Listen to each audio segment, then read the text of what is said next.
Next point लिखेंगे, the xylem vessels branch into every leaf.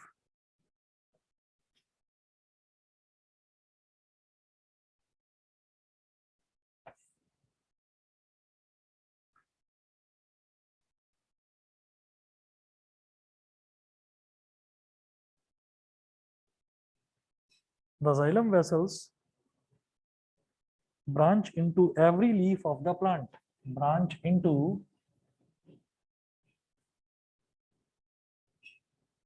every leaf of the plant. Branch into every leaf of the plant. अगला point, the walls of xylem vessels are made of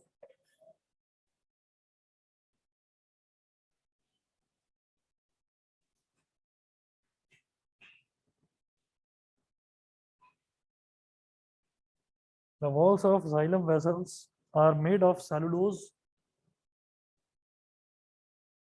Xylem vessels are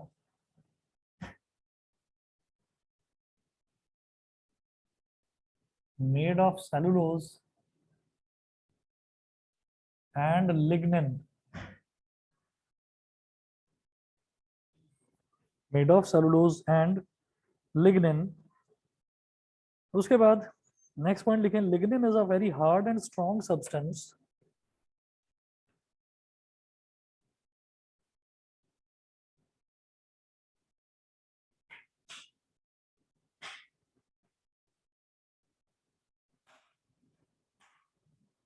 Lignin is a very hard and strong substance. Very hard and strong substance. So xylem vessels also provide strength to the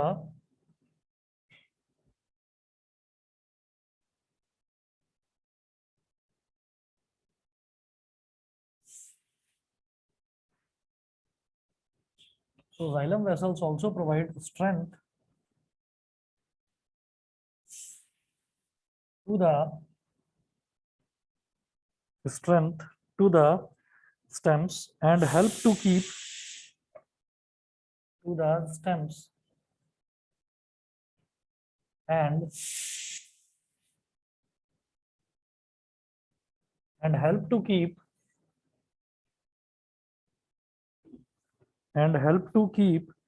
the plant upright. Help to keep the plant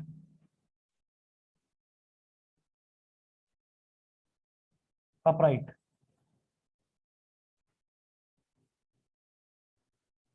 Full stop. अगला point लिखेंगे, wood is made almost entirely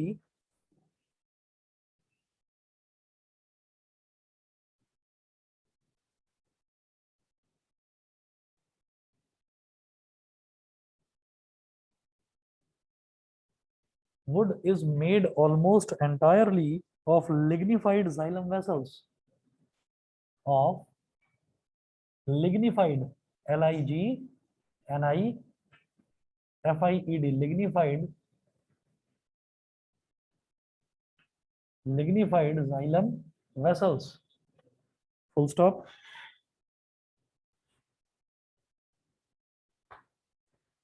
Next point, xylem vessels have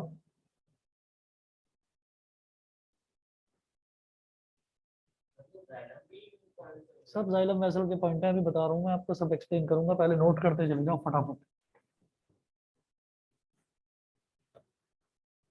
उसके बाद है xylem vessels have pits in their thick cell walls.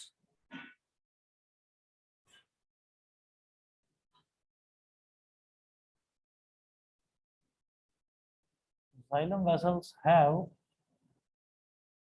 pits, pits, pits का मतलब होता है गड्ढे। Xylem vessels have pits in their thick cell walls.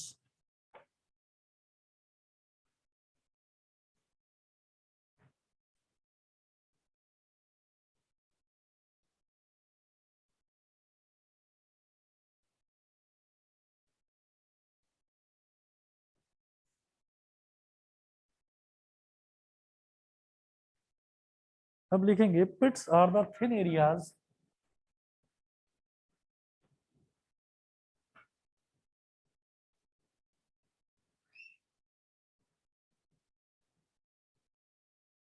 Pits are the thin areas of the cell wall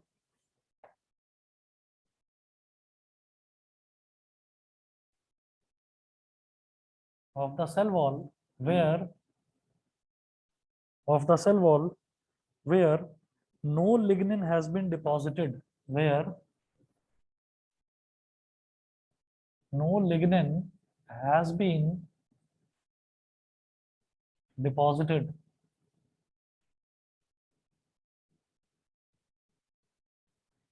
Where no lignin has been deposited.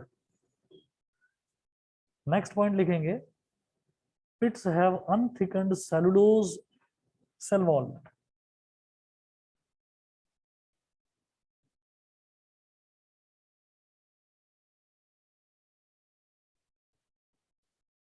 Pits have unthickened cellulose cell wall.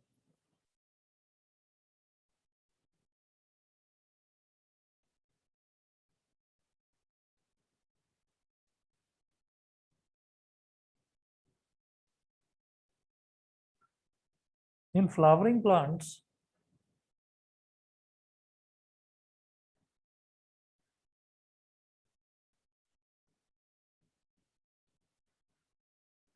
flowering plants, comma, either only xylem vessels transport water,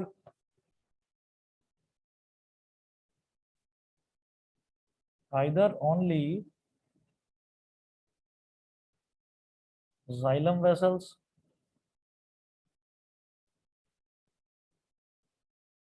transport water, either only xylem vessels transport water, or both xylem vessels and tracheids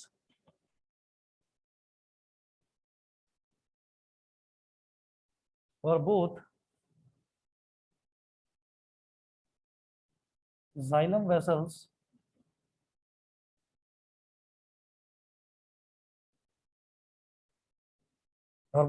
vessels and tracheids transport water.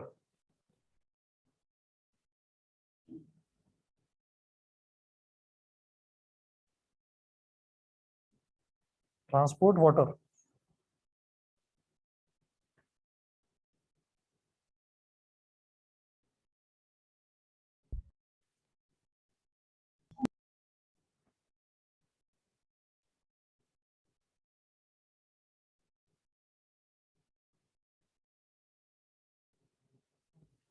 Diagram बनाओ.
remains of end wall,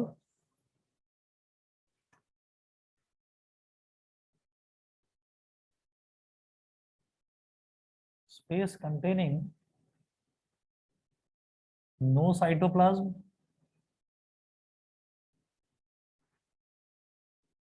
space containing no cytoplasm,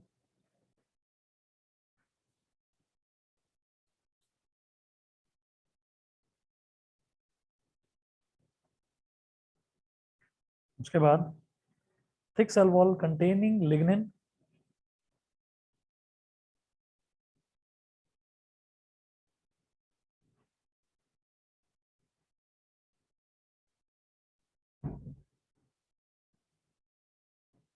containing lignin, lignin, lignin, containing lignin,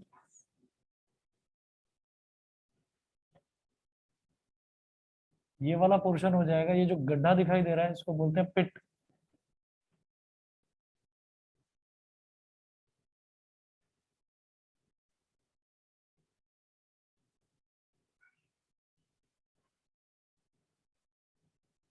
और ये जो दोनों के बीच में gap है, gap where cell wall is broken,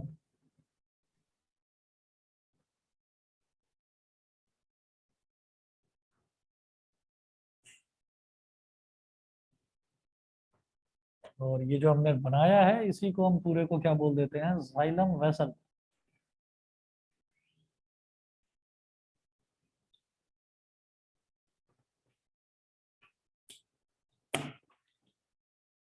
online वाले बच्चों को दिखाई ना दे रहा हो तो मैं थोड़ा सा मैग्नीफाई कर रहा हूँ इसको। अभी दिख रहा है सबको clear? Yes sir. Yes sir. ठीक है, आपको क्या बनाना है, जैसे कि मैंने बताया भी था कि जाइलम वेसल में क्या होता है, xylem vessel is like a drain pipe, जैसे कि एक ड्रेन पाइप होता है। तो हमने पाइप की ही हम बात क्यों कर रहे हैं, because I am talking about transportation. Transportation किसका, वाटर का और मिनरल्स का। तो जब हम ट्रांसपोर्टेशन की बात करेंगे तो ट्रांसपोर्टेशन वाटर का या मिनरल्स का किसी ना किसी पाइप के थ्रू ही तो होगा, कोई रास्ता तो होगा। तो वो जो पाइप जैसा स्ट्रक्चर है उसी को हम जाइलम वेसल बोल देते हैं। ये ऐसा होता है कि जैसे कि हाँ, इधर भी और इधर भी, तो ये बीच में आपका इधर से पूरा का पूरा जो है ट्रांसपोर्टेशन चलता है। ठीक, अब आप ये देखिए, ये जाइलम वेसल का स्ट्रक्चर है, इसमें बीच में जो ये पिट दिखाई दे रहा है, ये वो वाला पिट है जहां पर किसी भी तरीके का लिग्निन जो है वो डिपॉजिटेड नहीं होता। ठीक है, अब जरा मैं एक एक पॉइंट आपको समझाता हूँ। डायग्राम बना लिया सभी ने? Yes sir. देख लीजिए, बना लीजिए, जो ऑनलाइन वाले बच्चे जिनको अभी नहीं बनाया डायग्राम बना लो। और क्या करा रहा हूँ ये मैं, कैसे? उसके लिए थोड़ा खेलने का काम रिड्यूस टाइम जो है रिड्यूस करना पड़ेगा। अच्छा, 1 घंटा सुबह और 1 घंटा शाम। अच्छा ठीक है, चलो कब है पेपर, कब है तुम्हारा? हाँ कब है? 16 को है। अरे ठीक है, चलो देखता हूँ। बताइए बेटा, डायग्राम बना लिया सबने? आदित्य, अक्षत, आशुतोष, दिशा, गरिमा, इशिता, यस बताइए। सर। न्यासा, पावनी, Yes, प्राजक्ता, सभी ने बना लिया? Yes, चलिए sir. मैं आगे बढ़ता हूँ फिर। देखो, xylem vessels run from the roots of the plant right up through the stem and reach the leaves. xylem vessel क्या होता है कि रूट्स से ये पाइप जो है ना ये कनेक्टेड होते हैं, और रूट्स से ये पानी को खींचते हैं, मिनरल्स को खींचते हैं, और धीरे धीरे जो है वो पूरे स्टेम्स में, पूरी उसकी जितनी भी ब्रांचेस हैं उसमें, जितने भी फ्लावर्स हैं, जितनी भी लीव्स हैं, बिल्कुल लास्ट टिप तक वो मिनरल्स को पहुंचाते हैं। ठीक है, उसके बाद the xylem vessels branch into every leaf of the plant. तो जाइलम वेसल प्लांट की हर एक पत्ती पत्ती तक पहुंचता है। ठीक है, किसी को छोड़ता नहीं है, सब जगह पहुंचेगा, सब जगह वाटर को और मिनरल्स को पहुंचाएगा। उसके बाद the walls of xylem vessels are made of cellulose and lignin. जो जाइलम वेसल की जो वॉल्स हैं, तो आप ये देखिए, ये जाइलम वेसल है पूरा का पूरा, तो इसकी जो ये वॉल्स हैं, ये वाली वॉल्स, एक वॉल इधर हो गई और एक वॉल इधर हो गई, तो ये जो इसकी वॉल्स है यानी कि जो इसकी बाउंड्री है, they are made of cellulose and lignin. ये सेलुलोज और लिग्निन की बनी हुई होती है। सेलुलोज एक ऑर्गेनिक मटेरियल है। हम अगर बात करें अपनी स्किन की बात करें, और खास तौर पर हम उस एरिया की बात करें जो हमारा माउथ है ना, माउथ के अंदर का जो एरिया है आपने देखा होगा वो थोड़ा चिकना चिकना सा रहता है। माउथ के अंदर वाला जो एरिया है, माउथ के, इसमें हंसने की क्या बात है, अरे माउथ के अंदर का एरिया है ना, जब ब्रश करते हो तब तो वो ब्रश जाता है ना जहां पर, माउथ के अंदर का जो एरिया होता है, वो माउथ के अंदर दांत ही होते हैं क्या बस? माउथ के अंदर टंग होती है, चीक है ना, चीक, ये चीक है ना, इसके अंदर वाला एरिया है। हाँ, ये आप समझ गए, ठीक। तो इसके अंदर जो स्किन होती है, अच्छा चलो वेट होता है, आप समझ लीजिए उसे, चिकना मतलब स्मूथ, वेट होता है, चलिए मान लिया। तो हम ये कहते हैं कि वो जो स्किन होती है ना वो भी सेलुलोज की बनी होती है, तो ये एक ऑर्गेनिक मटेरियल है। तो जो जाइलम वेसल्स हैं वो किसकी बनी होती हैं? सेलुलोज की। तो सेलुलोज और लिग्निन, अब ये जो लिग्निन है, ये लिग्निन सिर्फ और सिर्फ, ये तो एनिमल्स में भी मिलेगा, हम जैसे ह्यूमन बींग्स है, वी आर आल्सो एनिमल्स, हम में भी मिलेगा, लेकिन लिग्निन केवल और केवल प्लांट्स में ही मिलता है। इसीलिए आप कहेंगे कि सेलुलोज को तो समझा नहीं रखा, लिग्निन की पूरी कहानी बता रखी है यहाँ पर। कैसे? Lignin is a very hard and strong substance, so xylem vessels also provide the strength to the stems and help to keep the plant upright. वो जो लिग्निन है वो बड़ा हार्ड और बहुत स्ट्रॉन्ग सब्सटेंस होता है, तो उसी की वजह से आप ये देखेंगे कि अगर हम किसी भी ह्यूमन बीइंग के हाथों की या पैरों की बात करने लगे और प्लांट के स्टेम की बात करने लगे, तो प्लांट का स्टेम बहुत ज्यादा स्ट्रांग होता है। ह्यूमन बींग्स जो हैं, ह्यूमन बींग्स के हाथ पैर उतने स्ट्रांग नहीं होते, जबकि प्लांट का जो स्टेम है उसको आप तोड़ने की कोशिश करो या मोड़ने की कोशिश करो, नहीं मुड़ेगा। स्टेम की बात कर रहा हूँ, किसी छोटी सी पतली सी डंडी की बात नहीं कर रहा हूँ, मैं तो उसको तो मैं तोड़ दूंगा, ठीक है। तो वो जो स्टेम है वो किसका बना होता है? वो लिग्निन का ही बना होता है, तो वो हार्ड और स्ट्रॉन्ग सब्सटेंस होता है। और उसी की वजह से, और उसी की वजह से, हाँ, और स्टेम नहीं बेटा, वो तुम ब्रांचेस की बात कर रहे हो, वो ब्रांचेस की बात करो, स्टेम वो है जो मेन जो स्टेम होता है, जो मेन स्टेम होता है जिसको शूट बोल देते हैं, जो मेन स्टेम होता है। बाकी जो साइड में हाँ, जो जो बीच में गोल वाला होता है, बाकी जो साइड में निकलती रहती है, दैट आर कॉल्ड ब्रांचेस, ठीक है।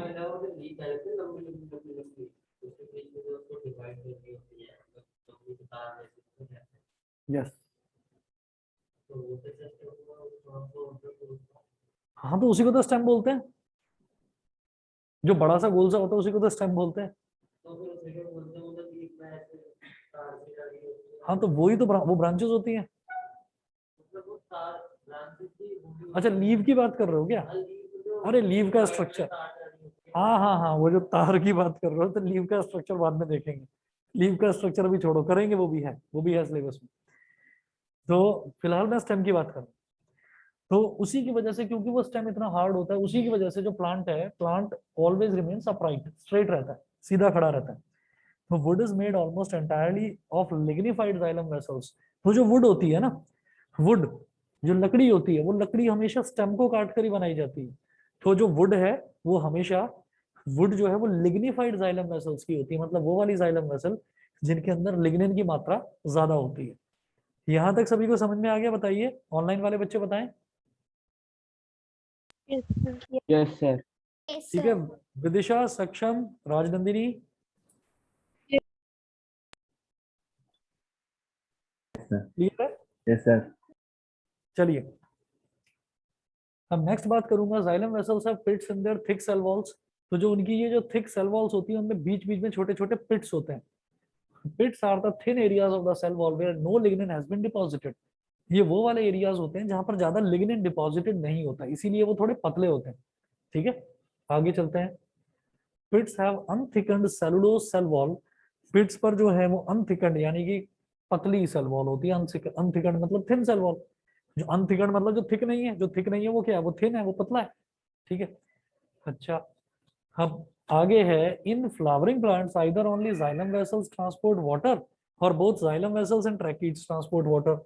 जो फ्लावरिंग प्लांट्स होते हैं उनमें या तो सिर्फ जाइलम वेसल जो है वो वाटर को ट्रांसपोर्ट करता है, ठीक है, या फिर जाइलम वेसल और ट्रैकीड दोनों के दोनों वाटर ट्रांसपोर्टेशन का काम करते हैं, ठीक। सिर्फ और सिर्फ फ्लावरिंग प्लांट के केस में बताया मैंने।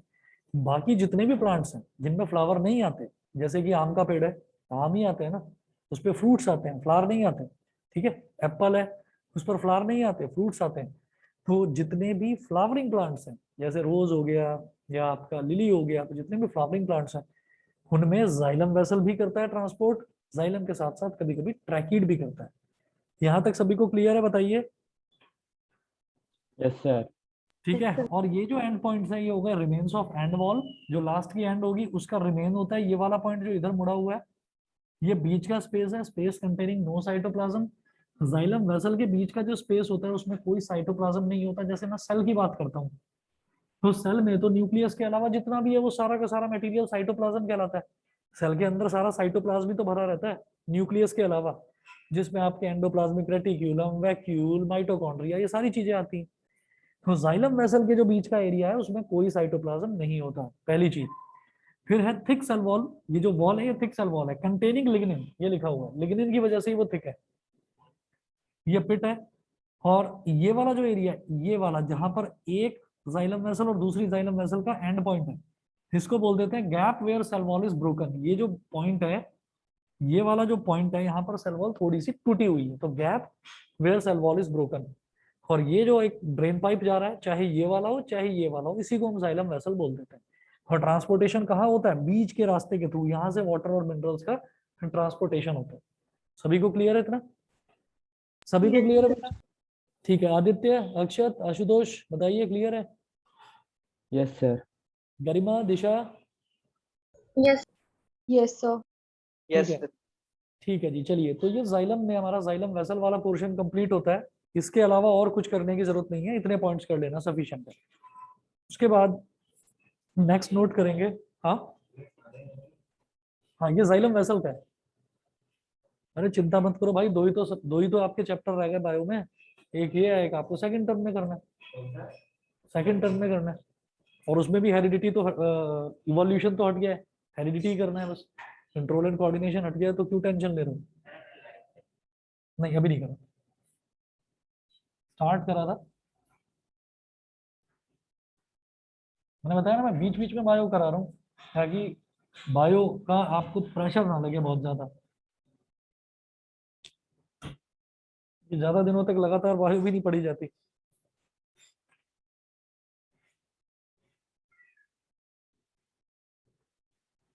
सेकंड नोट करें बेटा, tracheids.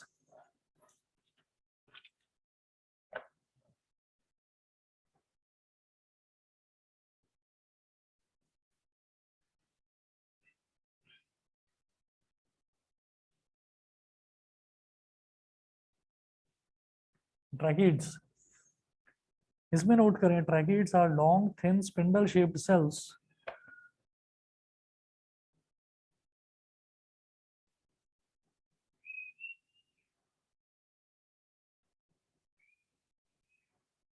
tracheids are long, thin, long, thin, spindle shaped cells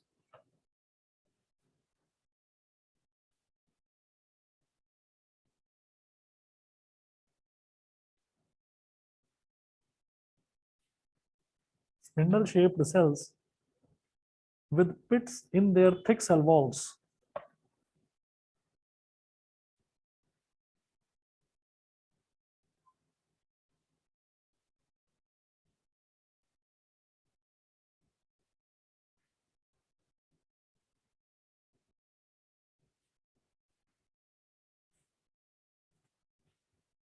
With pits in their thick cell walls.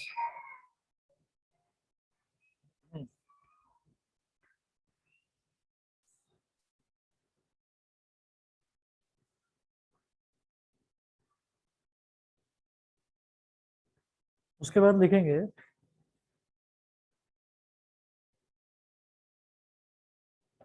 the outer layer of cells in the root is called epidermis.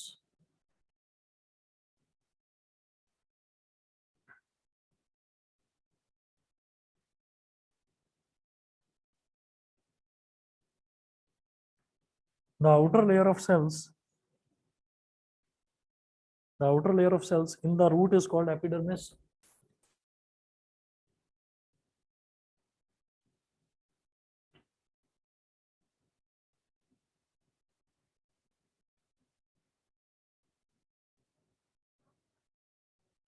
in the root is called epidermis. Full stop. Epidermis is only one cell thick.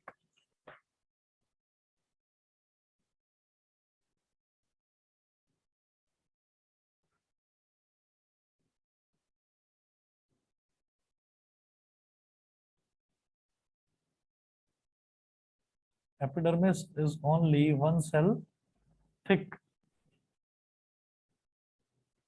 Epidermis is only one cell thick.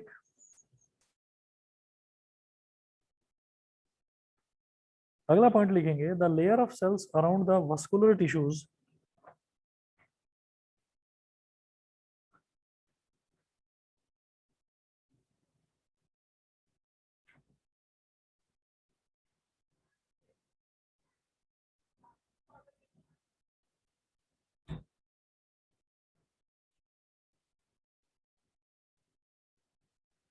The layer of cells around the vascular tissues, bracket में लिखेंगे xylem and phloem,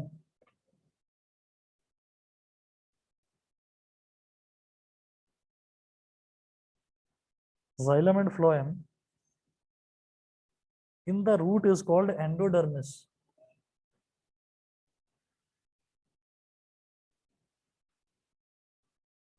The root is called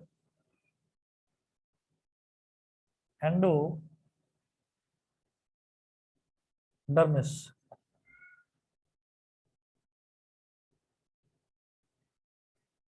The part of root between the epidermis, इसको underline कर लें, endodermis को, इसको epidermis को underline कर लें। ठीक है, ये छोटी छोटी डेफिनेशंस बनती हैं इसमें। अगला लिखेंगे, the part of root between the epidermis and endodermis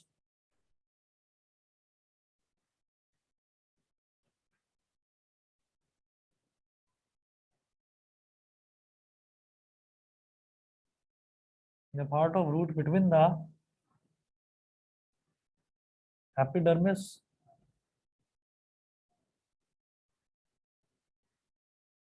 and endodermis is called root cortex.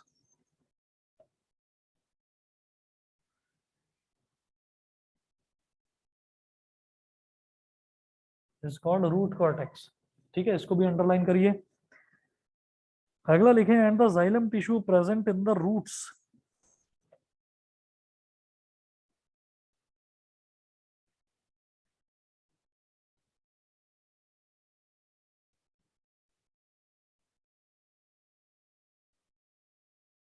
and the xylem tissue present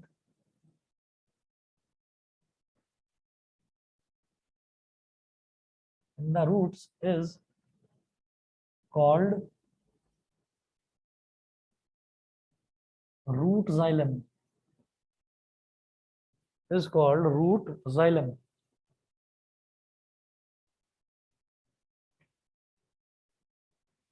तो पहले ये पॉइंट्स नोट करिए। Tracheids are long, thin, spindle-shaped cells with pits in their thick cell walls. देखिए, spindle shaped sales का मतलब क्या होता है कि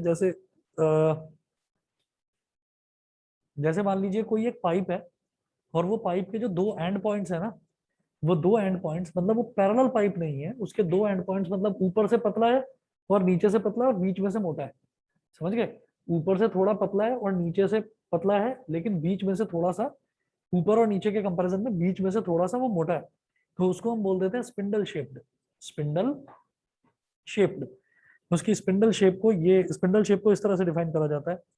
उसके बाद ये देखिएगा, किसी भी सेल की अगर हम बात करते हैं, रूट की अगर हम बात करते हैं, और रूट की बात यहाँ पर क्यों कर रहे हैं, क्योंकि जो ट्रैकीड्स हैं, ट्रैकीड्स में फूड ट्रांसपोर्टेशन होता है, और फूड ट्रांसपोर्टेशन जो है वो कहाँ से होगा, वो रूट से ही तो स्टार्ट होता है। तो इसलिए पहले रूट को समझना जरूरी है। The outer layer of cells in the root, root में जो आउटर लेयर होती है सेल्स की, उसको हम एपिडर्मिस बोल देते हैं। Epidermis is only one cell thick, मतलब एपिडर्मिस में केवल एक ही सेल होता है, तो ज्यादा थिक नहीं होता एपिडर्मिस। तो रूट में रूट्स की जो आउटर लेयर होती है उसको हम क्या बोल देते हैं, एपिडर्मिस। और एपिडर्मिस की थिकनेस कितनी होती है, जितना कि कोई एक सेल थिक होता है इतनी ही थिकनेस होती है एपिडर्मिस की। उसके बाद नेक्स्ट पॉइंट है, the layer of cells around the vascular tissues, vascular tissue यही होती हैं जाइलम और फ्लोएम, जो कि ट्रांसपोर्ट करती हैं प्लांट्स में। तो जाइलम और फ्लोएम में जो लेयर ऑफ सेल्स होती है जो उसको सराउंड करती है, the layer of cells around the vascular tissues in the root is called endodermis. तो जो हमारी वस्कुलर टिश्यूज हैं, वस्कुलर टिश्यूज को हम बोल देते हैं जाइलम और फ्लोएम। तो जाइलम और फ्लोएम के चारों तरफ जो एक लेयर होती है ना सेल्स की, उसको हम क्या बोलते हैं? एंडोडर्मिस। नींद आ रही है क्या? ठीक है, उसको हम क्या बोलते हैं?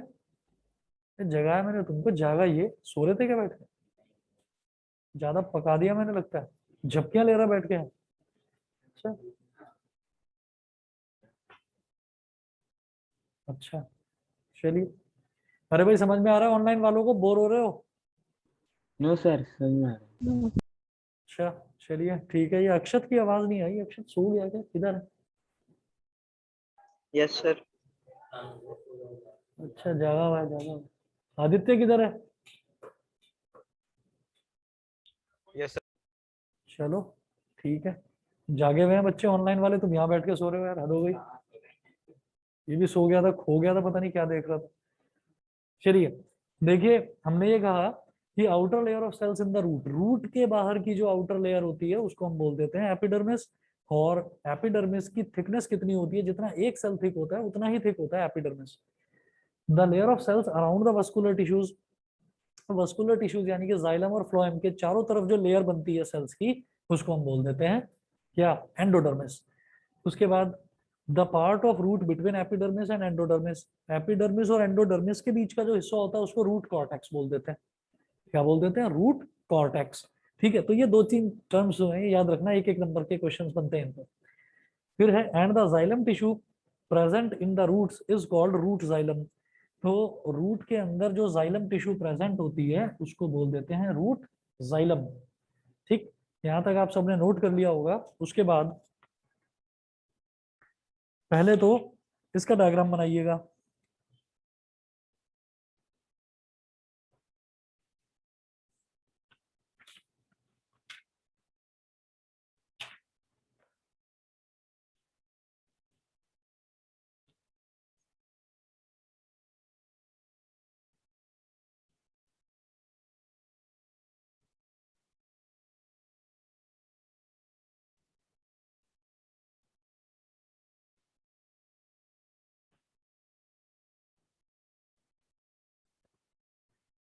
अगर इसका डायग्राम बनाते हैं, स्पिंडल शेप्ड है, यानी कि जो इसके एंड्स हैं वो थोड़े से पतले हैं और बीच में से ये थोड़ा मोटा है। देखिए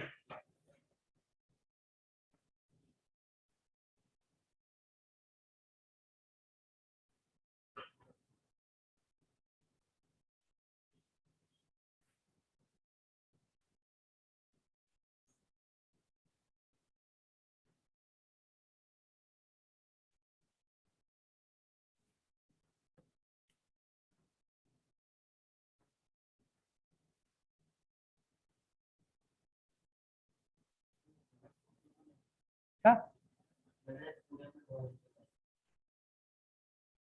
पूरे में तो नहीं।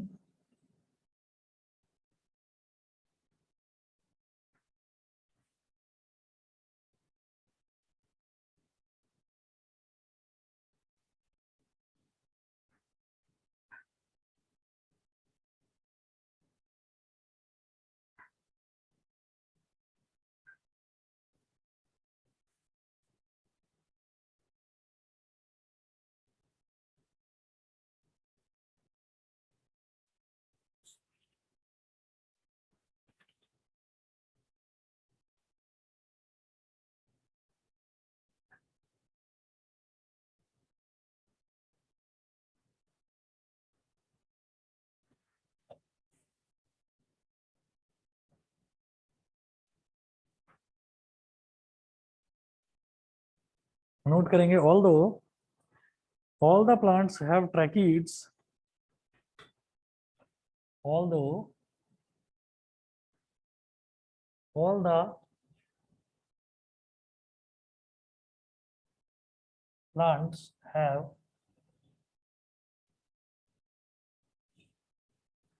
although all the plants have tracheids, comma they are the only water conducting tissue, comma, they are the only water conducting, they are the only water conducting tissue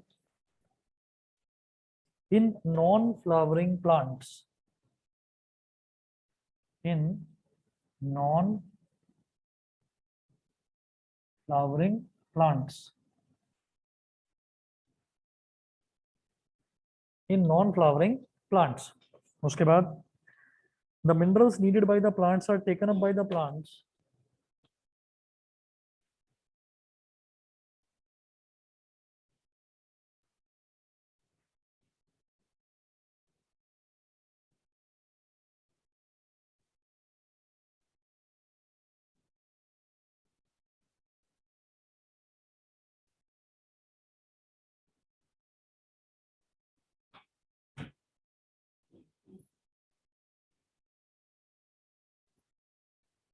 are taken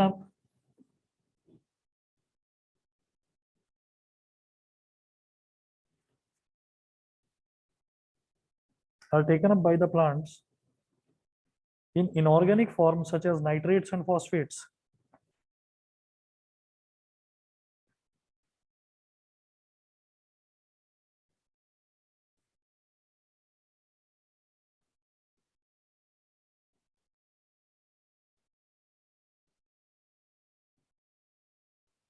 Such as nitrates and phosphates.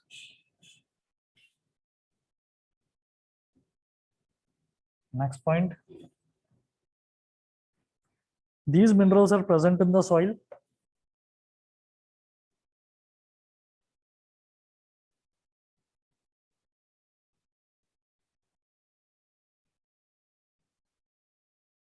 These minerals are present in the soil.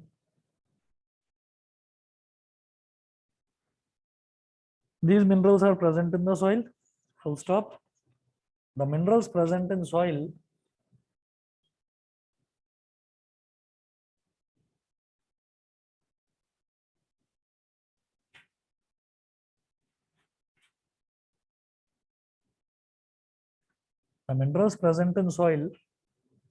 dissolve in water to form an aqueous solution. Dissolve in water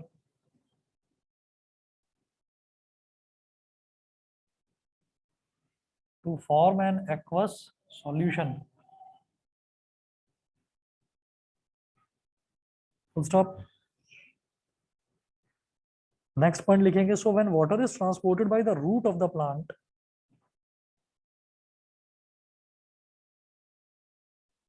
so when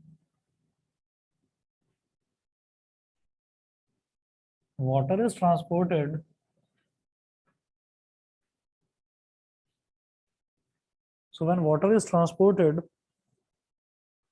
by the root of the plant to its leaves, by the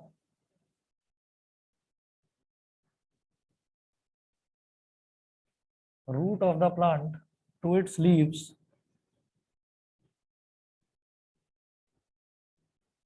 by the root of the plant to its leaves,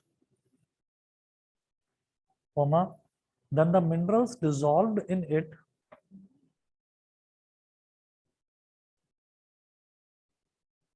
then the minerals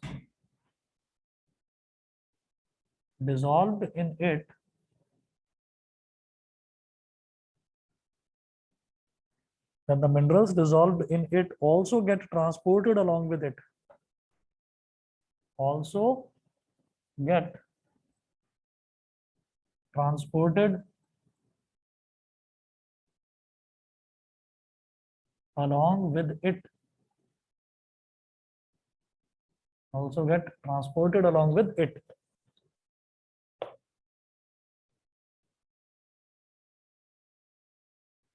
तो जब हम minerals की बात कर रहे हैं तो देखिए हम जाइलम की ही बात कर रहे हैं और जाइलम के ही दो पार्ट्स हैं. एक तो होती है जाइलम वेसल्स और दूसरी होती है ये ट्रैकीड्स. तो ट्रैकिड्स क्या है, ट्रैकिड्स भी ट्यूब्स होती हैं लेकिन स्पिंडल शेप्ड होती हैं। स्पिंडल शेप मतलब ऊपर से बंद होगा, नीचे से बंद होगा, लेकिन बीच में पिट्स होंगे। तो फिर ट्रांसपोर्टेशन कैसे होगा? ट्रांसपोर्टेशन इस तरीके से होता है किसी भी चीज का एक जगह से दूसरी जगह फ्लो हो जाना, ठीक है। तो अगर हम अपनी बात करें तो हमारी बॉडी में वेसल्स हैं, हमारी बॉडी में आर्टरीज हैं, वेन्स हैं जिनके थ्रू ब्लड फ्लो होता है। तो वो जो है वो पाइप हो गए, वो ड्रेन पाइप की तरह हो गए कि एक तरफ ब्लड एंटर करेगा, दूसरी तरफ से ब्लड निकलेगा। यहाँ ट्रैकिड्स में क्या होता है, ट्रैकिड्स में जैसे जैसे मिनरल्स इकट्ठे होने शुरू हो जाते हैं, तो ट्रैकिड ऊपर भी बंद है और नीचे भी बंद है, तो ये बीच में से ना फूलना शुरू हो जाता है। और इसके बीच में छोटे छोटे जो होल्स हैं, मतलब it is like our skin, के जैसे हमारी ये स्किन है। तो हमारी स्किन में अगर मान लीजिए हमने खूब पानी पी रखा है और हम अपनी फिजिकल एक्टिविटी बढ़ाते हैं, हम खेलना कूदना शुरू करते हैं, किसी भी स्पोर्ट्स में इन्वॉल्व होते हैं, तो यहाँ पर भी जो हमारी स्किन है इस पर भी छोटे छोटे पिट्स हैं, यानी कि छोटे छोटे होल्स हैं जो स्किन है। और वो जो पोर्स हैं, उन्हीं पोर्स के थ्रू क्या होता है, स्वेटिंग होती है, पसीना बाहर निकलता है ना। अगर हमारी स्किन में पोर्स ना हो तो पसीना बाहर ही नहीं निकल सकता। समझ रहे हैं मेरी बात को, क्लियर है सबको? तो उसी तरीके से ये ट्रैकिड्स हैं। तो क्या दिखते हैं ना, माइक्रोस्कोप से देखेंगे तो दिखाई देंगे, है ना। तो आप ये देखिएगा कि जैसे ये ट्रैकिड है, तो ट्रैकिड क्या होता है, ट्रैकिड इधर से मिनरल्स को कैरी करे और इधर पहुंचा दे, नहीं, वो काम कौन करता है, जाइलम वेसल। ट्रैकिड क्या करता है, ट्रैकिड में छोटे छोटे पिट्स हैं, तो ट्रैकिड में मिनरल्स इकट्ठे होते हैं, मिनरल्स इकट्ठे होने के बाद फिर इन पिट्स से ही, इनसे ही बाहर निकलते हैं और पूरे के पूरे प्लांट में फ्यूज हो जाते हैं, पूरे के पूरे प्लांट में डिफ्यूज हो जाते हैं चारों तरफ। सभी को क्लियर इतना? ऑनलाइन वाले बच्चे बताएं, सबको क्लियर है? Yes, sir. Yes, sir. आगे देखिएगा, हाँ जी आगे देखिएगा। ये हमने सारे पार्ट्स कर लिए थे, ये छोटी छोटी 1 मार्कर्स डेफिनेशन है बेटा, याद रखिएगा। ये जितनी भी अंडरलाइन करवाई है, एपिडर्मिस क्या होता है, एंडोडर्मिस क्या होता है, रूट कॉर्टेक्स क्या होता है, रूट जाइलम क्या होता है, वो इसमें से बनते हैं क्वेश्चंस। आगे देखेंगे, the minerals needed by the plants are taken up by the plants in inorganic form such as nitrates and phosphates. तो जो प्लांट्स को जो मिनरल्स चाहिए होते हैं, हम किसकी बात कर रहे हैं, जाइलम की। तो जाइलम में किसकी बात होती है, वाटर की और मिनरल्स की। वाटर की बात मैंने जाइलम में कर ली, ठीक है, जाइलम वेसल में वाटर की बात हमने कर ली। अब ट्रैकिड्स में मिनरल्स की बात करेंगे। तो जो मिनरल्स हैं, मिनरल्स 2 फॉर्म में होते हैं, इनऑर्गेनिक फॉर्म्स होती है, फॉस्फेट्स और नाइट्रेट्स। नाइट्रेट्स कैसे, जैसे मैं बोल दूं कॉपर नाइट्रेट, जैसे मैं बोल दूं सल्फर नाइट्रेट, तो वो एक कंपाउंड है। तो इसी फॉर्मेट में नाइट्रेट्स और फॉस्फेट्स की फॉर्म में होते हैं मिनरल्स, जो प्लांट को चाहिए होते हैं। फॉर एग्जाम्पल मुझे क्या चाहिए, मुझे चाहिए, मैं एक, जैसे हम लोग ह्यूमन बीइंग है तो हमें क्या चाहिए, कैल्शियम चाहिए, प्रोटीन चाहिए, विटामिन ई चाहिए, विटामिन डी चाहिए, विटामिन ए चाहिए। तो ये सारे के सारे क्या है, हमारी बॉडी के लिए एसेंशियल मिनरल्स हैं। इसी तरीके से प्लांट को जो मिनरल्स चाहिए होते हैं वो चाहिए होते हैं नाइट्रेट्स और फॉस्फेट्स की फॉर्म में। करेक्ट, समझ गए? These minerals are present in the soil. अब ये मिनरल्स आते हैं कहाँ पर हैं, ये सारे के सारे मिनरल्स जो हैं जमीन में मौजूद होते हैं, सॉइल में मौजूद होते हैं, ठीक है। तो the minerals present in soil dissolve in water, water में घुल जाते हैं, जो हम वाटरिंग करते हैं वाटर में घुल जाते हैं, to form an aqua solution, aqua solution हो जाता है। So when water is transported by the root of the plant to its leaves, जब रूट से वाटर ट्रांसपोर्ट होता है लीव्स में, तो उनके साथ जो मिनरल्स डिसॉल्व होते हैं वो भी डिस्ट्रीब्यूट हो जाते हैं। ये सिंपल सा, समझ में आ गया इतना, ठीक है। और एक इंपॉर्टेंट पॉइंट ये है, although all the plants have tracheids, माना कि सभी प्लांट्स में ट्रैकिड्स होता है, but they are the only water conducting tissue in non flowering plants. Tracheids में, ट्रैकिड्स जो हैं वो मिनरल्स ट्रांसपोर्ट करते हैं, लेकिन नॉन फ्लावरिंग प्लांट्स जिन पर फ्लावर नहीं आते, उनमें ट्रैकिड्स जो हैं वो क्या करते हैं, वाटर कंडक्टिंग टिश्यू, यानी कि वाटर भी ट्रांसपोर्ट करते हैं। सिर्फ नॉन फ्लावरिंग प्लांट्स में, जिनमें फूल नहीं आते, लेकिन जिनमें फूल आते हैं उनमें ट्रैकिड्स का काम केवल और केवल मिनरल्स ट्रांसपोर्ट करने का होता है। समझ गए? बताइए बेटा, ऑनलाइन वाले बच्चे क्लियर है सभी को? Yes. Yes, yes sir. Sir. ठीक है, चलिए तो फिर आज इतना ही करेंगे, बाकी फिर नेक्स्ट क्लास में देखते हैं, ठीक है। Thank you, sir. Yes sir.